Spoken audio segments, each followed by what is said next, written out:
Ay di garne, kung may after, ay di may before. Wow! So ari nga pala ang kaganapan din sa aking pamamahay bago kami mag-deliver sa bayan. So ayun, inutusan ko si Pangit na sabi ko ay utay-utay nang ikarga doon sa tricycle para pag ako'y natapos, ay di dire-diretso na lang pabayan. At ari nga kapatid ko inutusan ko mag-video at sabi ko nga ay videohan niya si kuya niya. At para naman na rin may update ko rin din sa ay di masunurin, ari nga at nag-video. Ayan, o portagayak ang person din sa tricycle.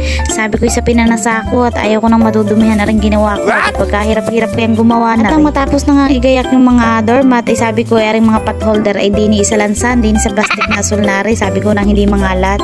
Baka kasi mamaya pag under ng tricycle ay naku po ay manabog. Ay kailangan paninimot na rin sa kalsada. Kung mapapansin nyo nga diyan sa gilid, bay ako yan. Wow! Nagagawa ko pa ng 3 peraso pat. Sabi ko ay dadagdagan ko pang free sa kanya. At di por dagawa ang person, ayan na, ginupitan ko na nga at natapos na. So ayan, ginayak na niya. Dinala niya na dun sa tricycle. At natapos na nga, bye!